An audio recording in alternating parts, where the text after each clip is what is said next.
Fair. Welcome, friends of Fripp, to how to become more powerfully persuasive in your presentations. We see many of you are coming into the room and we welcome you. Some people, I am sure, will be joining us very soon, although we are going to not wait. We're going to get on with the content you've signed in for, and many of our friends, of course, will watch this as a replay if the time was not exactly right for them. That is the advantage of this event. There are two of us who are here to serve you. In case we haven't met, I'm Patricia Fripp, and then there's Paul. Paul would handle the administration as far as getting your questions read to me and handling the polls. So Paul, why don't you tell them about your role in serving them? Hello everyone. I'll be running the polls throughout the call and also handling your questions in chat. For the polls, they'll pop up on the right-hand side of your screen. All you have to do is select your answer, click vote, and then you can click the chat tab to return to the chat. Then if you have any short and specific questions, please post them in the chat window and we'll answer them during the call. Our goal is to keep on track, and the call should be 30 minutes, give or take, although certainly we are willing to stay much longer if you have questions that you want answered. Every conversation and presentation is a missed or captured opportunity. Being more powerfully persuasive will guarantee more of your opportunities are captured. And if you were to ask me, Patricia, what are the 5 best ways that we can be more persuasive, on track with our presentations, I would say 1, start well. 2, structure simply and logically. 3, tell good client success stories. 4, emotionally connect to your audience, speak as an audience advocate. And 5, add razor sharp specificity. We're going to start with emotional connection. If you work on the principle that nobody gives a damn about us, they only care about themselves, you will never go wrong. I understand that I have a tendency to speak in black and white to get your attention. The problem, and you've been not only a sales professional yourself, you've been a customer, so you know what the average salesperson does, whether they're selling a low cost item or a high price item. Their starting position is usually, hello, my name is Fred Smith, and I am from the ABC company, and we have been in business for such and such. Nobody cares. Now, let us just go from the very beginning. You probably have some sort of call or interaction to gather information. The quality of the information you receive depends on the quality of your questions. Then this advice is going to really kick in when you're actually there having a conversation, and we know many of our presentations these days might be virtually. If you are in person, let us assume you are speaking to more than one person. If you manage to get up to a fairly high-level audience, and I know many of our friends, I know by your companies, that you are selling to a C-level of audience. So by the time you are actually there, you're in consideration. And my best recommendation is that you probably have a champion. You have someone who's given you information to help get you on the schedule, get you prepared. Make that person a hero. And the answer is no if you don't ask. But let us just say, Paul was my champion. I say, Paul, I really appreciate all the information and the time you've invested in getting me ready for this meeting. If I may suggest, this presentation will go better, and obviously we both want it to go well, and if he got you on the agenda, he definitely wants it to go well. It would probably go better if you said these few lines before I get up. And it would be, as you know, we are investigating options too. We are considering the ABC firm, and on behalf of them, the general sales manager for whatever will be presenting. So here is Dan Smith. Now, when you get up, now even if you do not have an introduction, even if you walk in cold, you're on their agenda, I do not suggest your opening line is, "Good morning, my name is Patricia Fripp."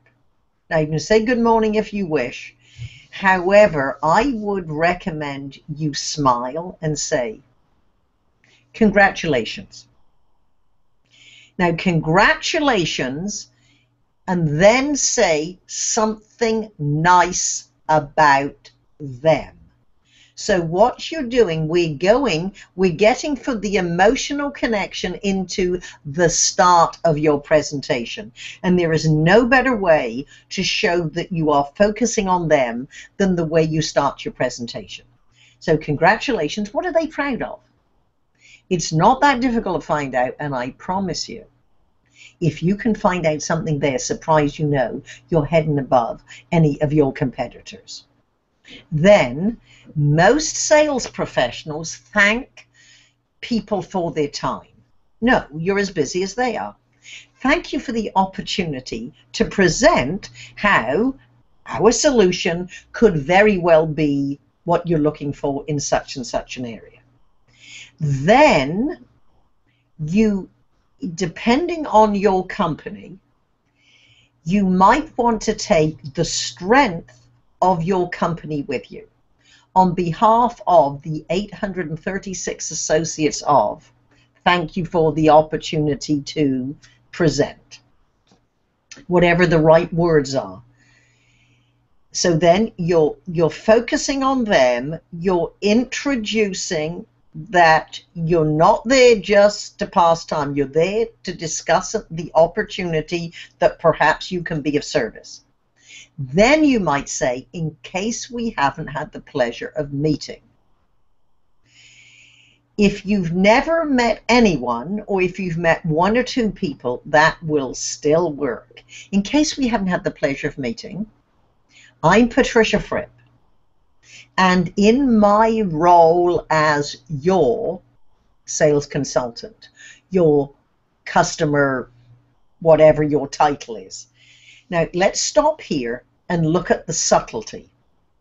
I frequently ask my audiences in my sales training, do you rent a car?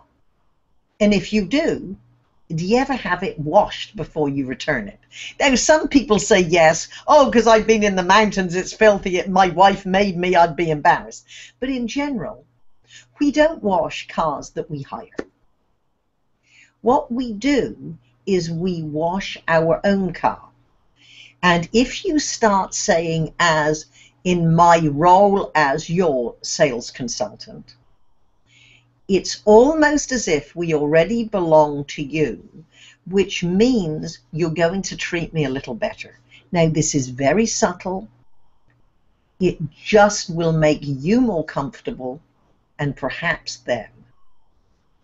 Then, so we're focusing on them.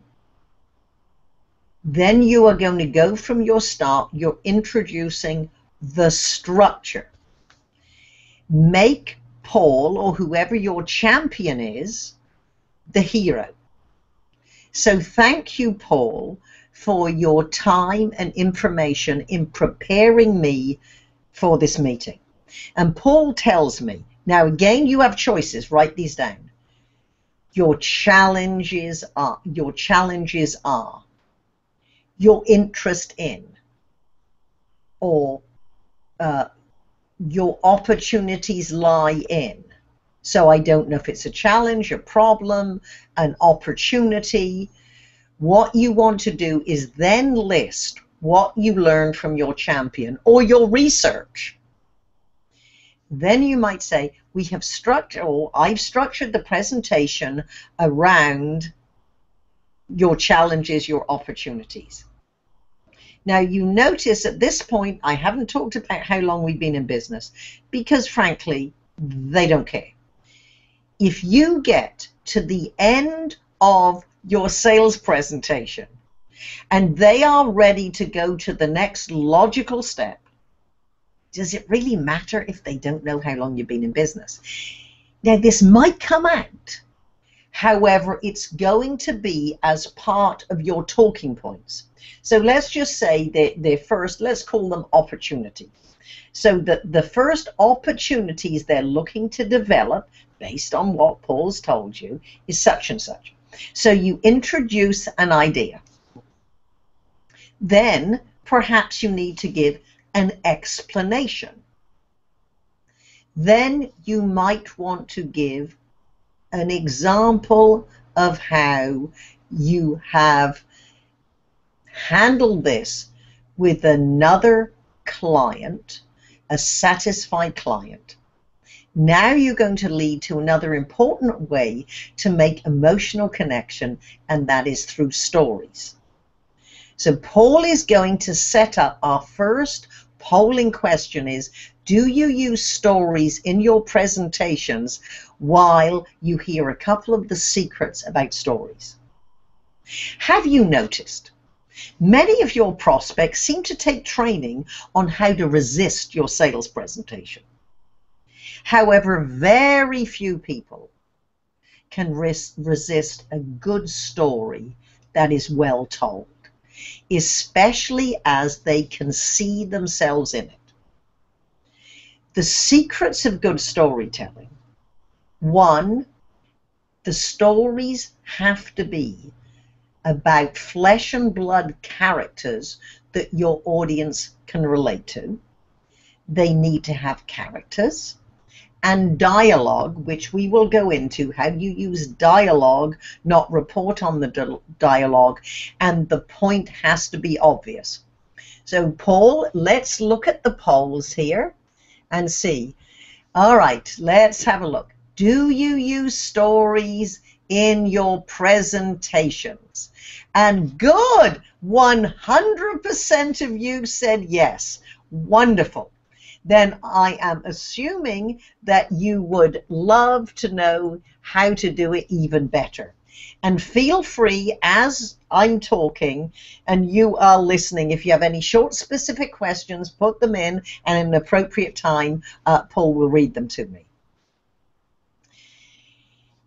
This is how you take your satisfied clients on your sales calls with you. What you do is just say, so this is very similar to a situation with the Smith Company.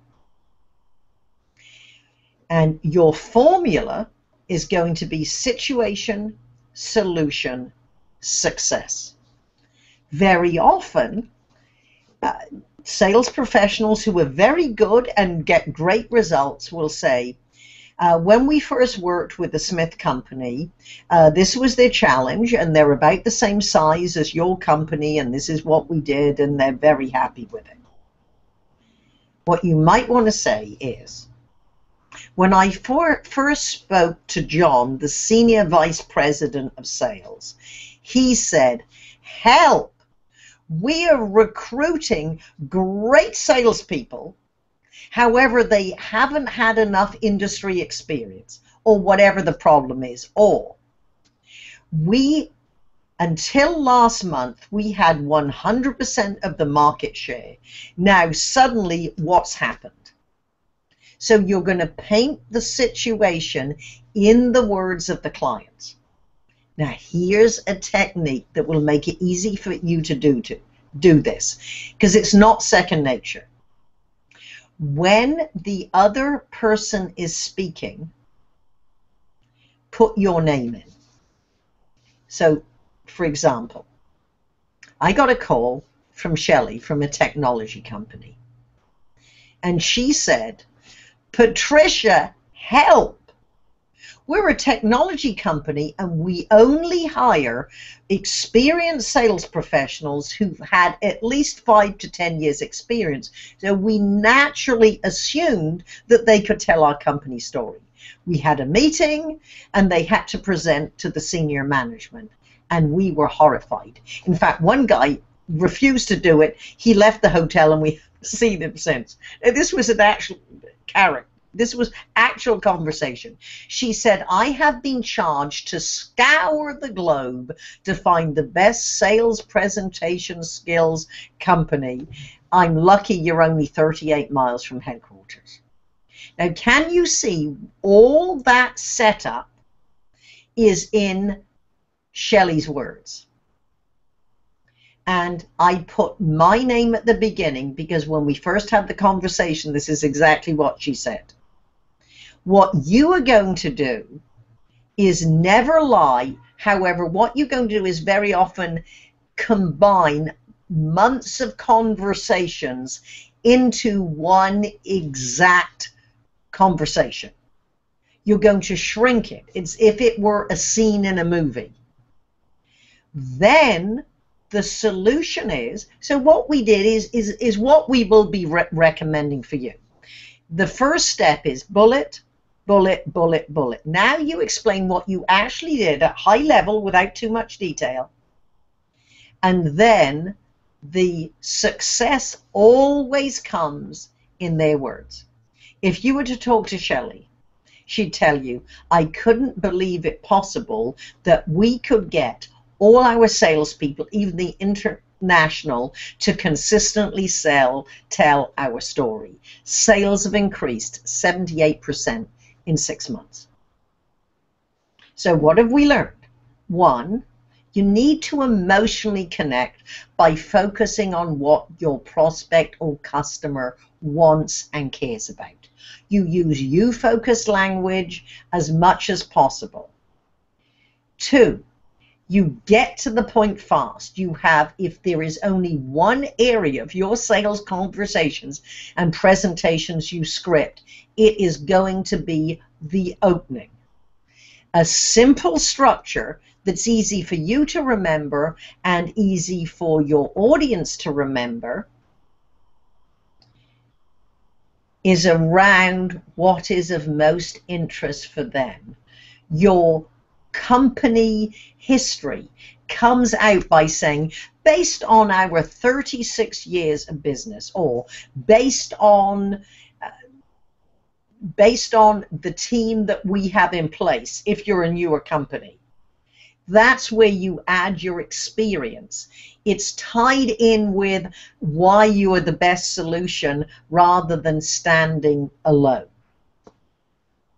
And then your stories, and I recommend, even if you have brand new salespeople, the stories, they might not have actually sold the account themselves, they have them in their back pocket. And this is best by having all these stories well worked out and rehearsed so everyone tells the story. So at this point, Paul, do we have any questions? We have a question from Cynthia. She says that she is currently a Fripp VT user and she's amazed at how much information is there. She wanted to know how long it took you to learn all of it. The quick answer is my entire life, and I won't tell you how long that is. We are all the result of our experiences, especially if, as a young age, we had good mentors. I had a dad who was a very successful entrepreneur, and I started working in his office in school holidays and weekends when I was 7. I went to work very young, mid-teens, and had great bosses who taught me about business. When it specifically comes to speaking skills, probably when I was 30 and joined Toastmasters and Dale Carnegie, and then having multifaceted experience, screenwriting, copywriting, comedy writing, going to plenty of speaking classes. So it all comes together. And what I would recommend all of us have to do is trust that the more we learn, the more we know. And when we are in situations with our clients and prospects, wisdom comes out, and we all know we haven't articulated this before. Now, when it comes to a study, whether it's sales training or speaking or whatever it is you have spent your lifetime learning, you don't have to know everything about a subject. For example, you don't have to know everything I know about speaking. That's why you come to events or you engage to learn what is the best information that's taken 30 years to learn. For example, if you're on my mail list, you know I'm developing more of these virtual trainings. I hired Terry Brock, who's an expert in technology, who was having web meetings when most of us were saying, do we have to email? So you go to someone who knows more than you do. So are there any other questions? That's all for now. Okay, perfect. Well, let's set up a polling question while we continue. And this will be, is what you've heard valuable so far? Let's go back to what I would consider. So we have start, structure, stories, emotional connection, and razor-sharp specificity.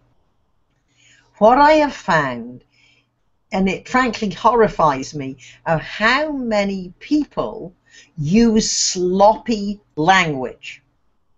In fact, I don't know if he's live, but one of my friends who brought me in to speak at one of his companies, where we had the sales professionals and also the technical support people, people who actually do demos if you have software or something that needs to be demonstrated.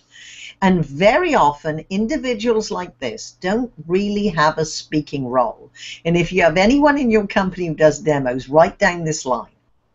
What I recommend you do is whenever you turn over to the technical person who's going to do the demo, one, you need to really build up their credentials. You say, you are in for a treat.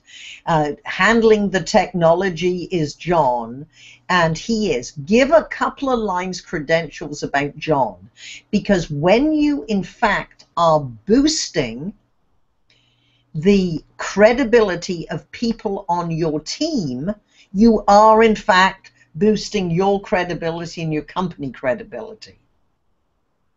So I need you to be aware. And then, even if they don't normally have a starring role, this is what I want them to say. Before they do the demo, you turn around and you look at the audience and say, sit back and be amazed. And then turn around to do the demo. Because if you're not excited about your demo, why would they be? All right, Paul. So tell us, with the polls, has this information been valuable so far? Wow, 100% said yes. Well, good. So the next polling question would be, can you see this application in your business?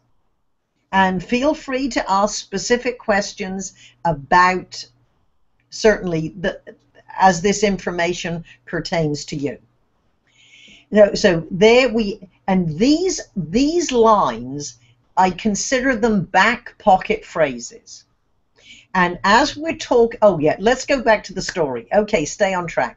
And when we were talking with these technical people, and I was saying you can't say stuff, you have to have shorter, clearer sentences, use specifics, not tons, bunches. What are tons and bunches? You don't know. Give me a specific number. Be clear, concise.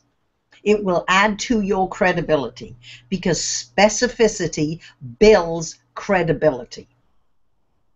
And one of them said, The people we deal with, technology people speaking to technology people, say the people we deal with speak this way. Why should we clean it up and change? And out of my mouth came a brand new Frippicism, which I have been using ever since.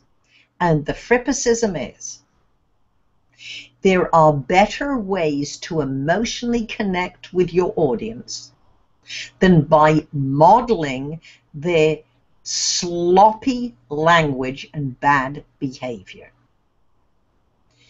Whatever our role is, we represent our companies and we need to do it well. So Paul, can you see 100%? Wonderful. 100% see application in your business. So what I'm going to recommend, you make a list also of you-focused language. And as you're going through your presentation, of course, statistics can sometimes be boring or have eyes glaze over. We need to make them sexy. So if you use a statistic, can you compare it to something?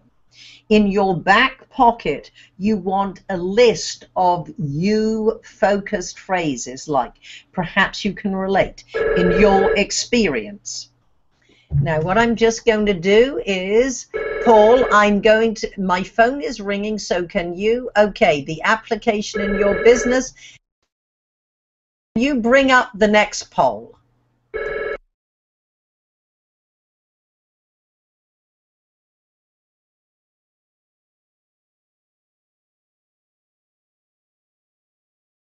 All right, the phone is off, and so I am now unmuted.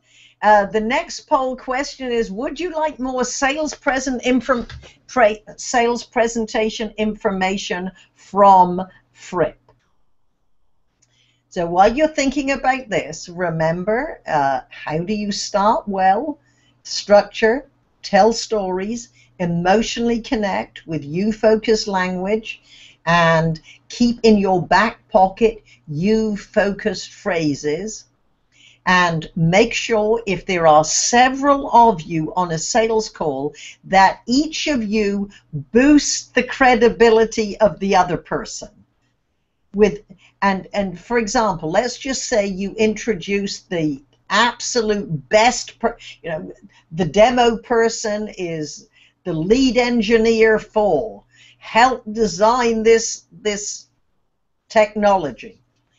Then, as part of his or her presentation, they need to find a way to boost your credibility. And what I have found is that very rarely is this done. And just as I don't want you to go out to deliver a sales presentation without some preparation and rehearsal, at least of your opening and your stories, then I want you to rehearse this as well. Well, aren't I lucky? 100% of you said you would like more sales information from Fripp. So with the magic of technology, all right, what we're going to do here is share my screen. And we have a PowerPoint. Good. So what we are focusing on, you can see that, Paul, is powerful, persuasive sales presentations. Absolutely. Well, good. Then I did it exactly right. All learning needs repetition and reinforcement.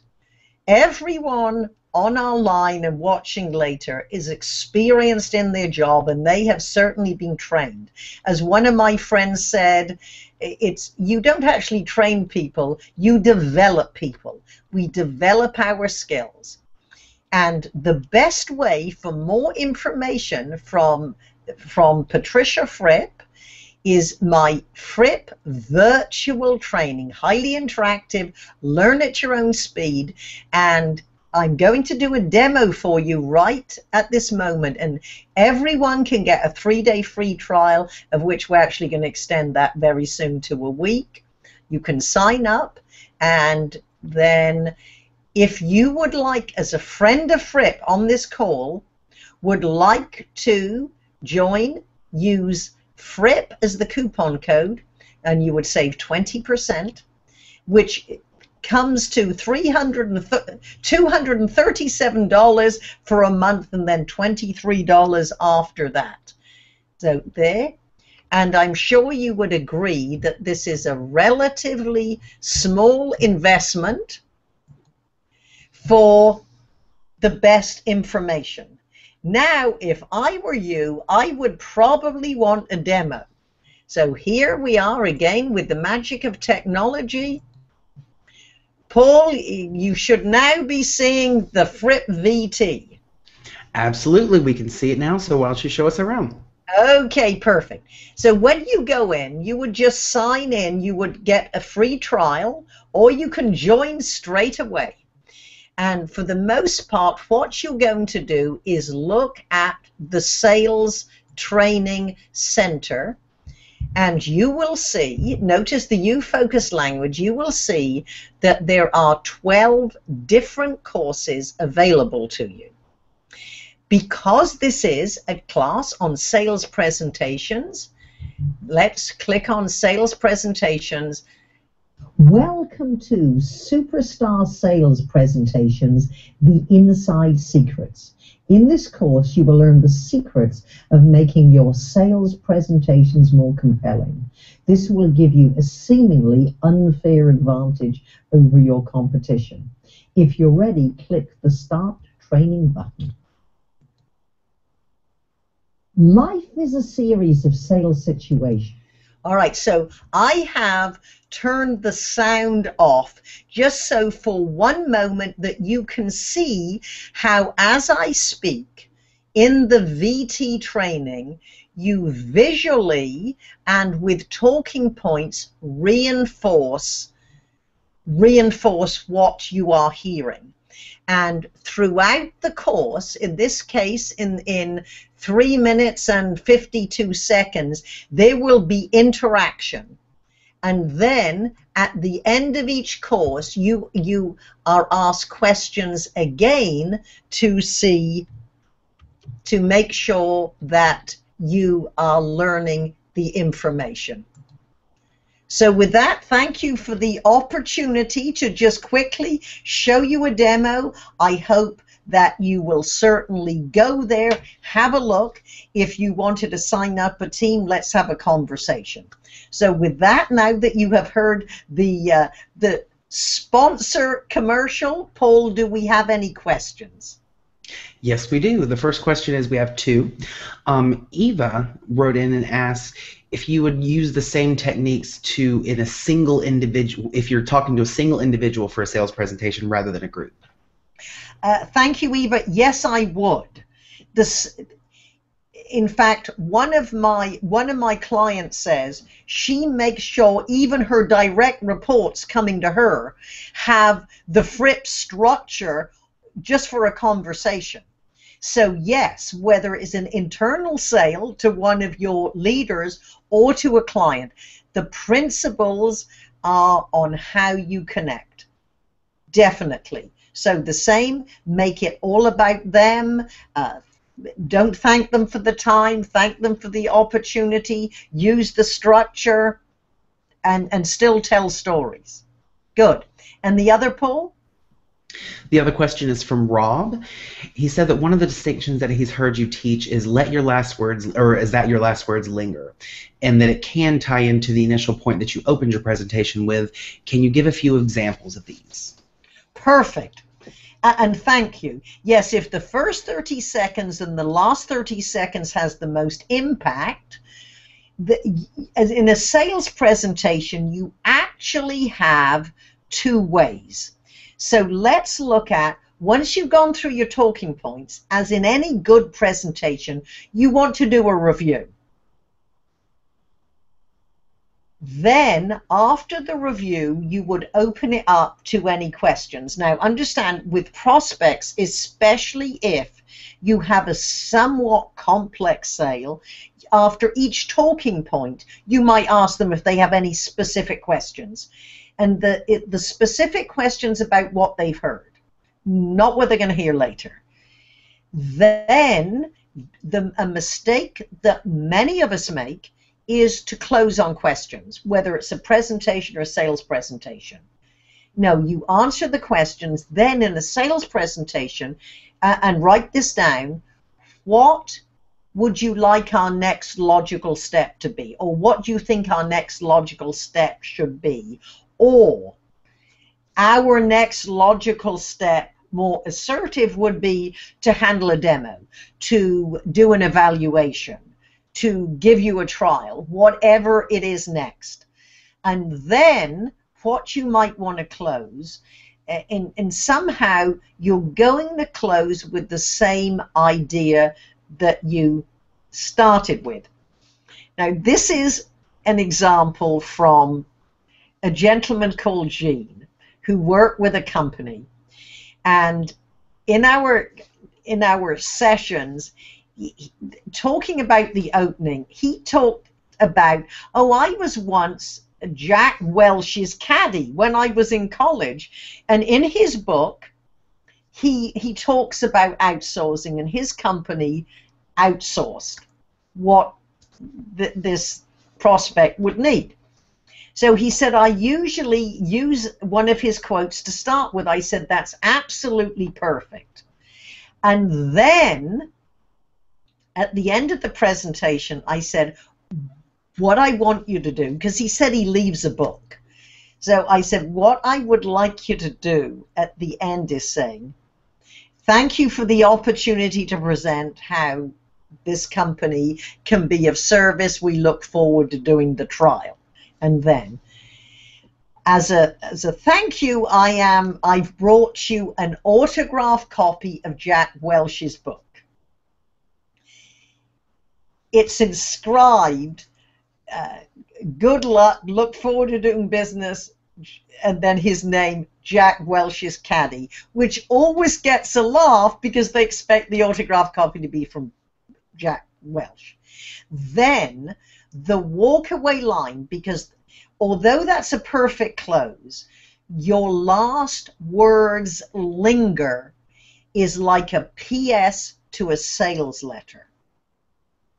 So as he turned away, or anybody else in the company at the time would say, remember, 157 profitable quarters. Now, if you relate the last words linger to a PS in a sales letter, all good copywriters will tell you, you never introduce a new idea. You reinforce the key idea that the sales letter for. So what you want to do in your PS close is the last words that linger would be the key reason that sets you apart from your competition. With another client, just to prove that everybody else is using this, you can be safe, their walkaway line was, remember, 97% of the Fortune 500 do business with us. So I hope they are good examples. Now, I believe we have one other polling question. Are there any questions, Paul, to answer before we do that? Mike asked, what method of demo do you think is best? A live demo of the software or screenshots that don't require data entry or good internet access? Wow. Well, I don't know that I have a favorite because I'm trying so many. If you do not have good internet access, then you are better off with screen shares. The captures in a PowerPoint. I have been at technology conferences, and wonderful famous technology companies, have had challenges. So the secret with everything is have multiple ways available for you. As with any presentation, you can have the best razzle-dazzle PowerPoint. If you go into a client and they say, look, we're sick of PowerPoint, just talk to us, you have to be able to do it, and perhaps you want to have, a handout. We all need to have multiple ways and then have a backup so we don't panic. Hope that's a good enough answer. Any more, Paul? No, that's all for now. Perfect. So the last polling question we have for you is, would you like to be invited to other Fripp events? Because obviously you are on a couple of lists. Most of the invites we sent out this time was for people who had attended another web event where we had a few technology problems with another company called Sales Coach, who's a great company, and the technology was beyond everybody's control. And that list would not be used for anybody else. So let's see the polls. Would you like to be invited to other Fripp events? Well, 100% said yes. Now, if you felt any pressure and really don't, all you have to do is send a private note to Paul and he'll make sure you're taken off any list. So with that, are there any last questions before my concluding remarks? Mike elaborated and asked one additional question. He wanted to know if there was a handout with the 5 main points on it, and do you have more suggestions for you-focused language? You-focused language. Well, I certainly do, and I will recommend you start developing your own list. In fact, I do have a list. I tell you what, Paul, I do have some handouts. So why don't we, and if you can write this up, if you go to fripp.com/handouts. What I will do, and we'll put the name of this event, and give me a couple of days, I'll put it up, I'll send it to the webmaster to get up, and then I will make a list of some of the you-focused ones that I use and add yours. The other technique that I would recommend is record perhaps a trial, a demo with your office mates, or if you want to have your own type of internal training where you deliver it, and record them. You might even want to have what you say transcribed, because we do not believe what comes out of our mouths. Certainly record what you do. And one more time, I'll come back to the screen shot. So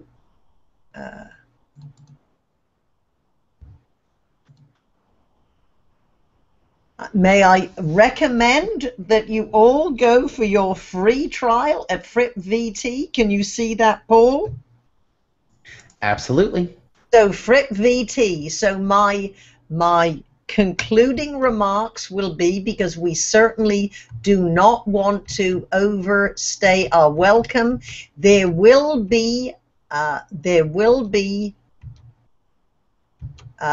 coming back here, we're having another web event next week on presentation skills, not so much related to sales presentations, just presentations in general.